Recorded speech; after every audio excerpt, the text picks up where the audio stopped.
Hi, this is Kinzom from Australia Tibet Council. We are living through extraordinary times. Wherever you are, I hope you are keeping safe. Every crisis is an opportunity to build a better world, a safer, fairer, and kinder world for everybody. For the Tibetans who have fought against injustice for the last 70 years, this is our chance to demand change in the post-pandemic world.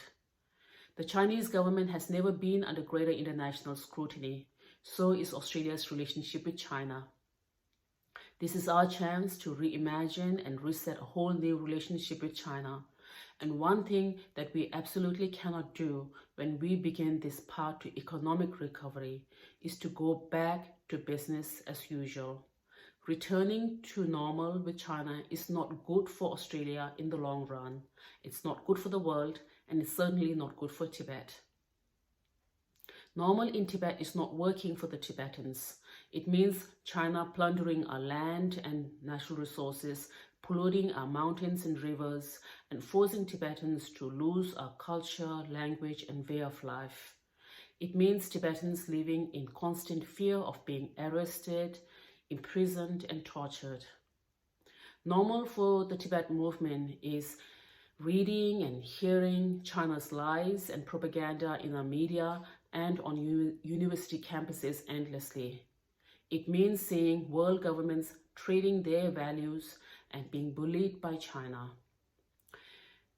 The Tibetans and the Tibet movement are uniquely placed to tell a better story in this new evolving world, a story of courage, resilience, and compassion that Tibetans have been sharing for the last many years, but sadly have not been heard enough. That's why I'm asking you all to join us in our virtual Tibet Lobby Week from 22nd to 26th June. The Tibet Lobby Week is an extension of the annual Tibet Lobby Day.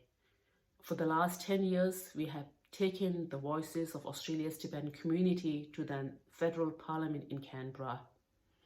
Because of the coronavirus situation, we have to innovate the way we campaign. So instead of one day of meetings in Canberra, we will have one full week of online meetings in electorates across the country. So I'm asking you all, our members and supporters and Tibetan community members across the country, to please join us in this Tibet Lobby Week and meet your MP and senators from the safety and comfort of your homes and ask them to stand up for Tibet and stand up for a better world. And if you are not able to participate in a lobby meeting, please consider making a donation to support this work. Many of our fundraising activities have to be cancelled or postponed this year, so we will need your support to continue and strengthen this work for Tibet. Thank you.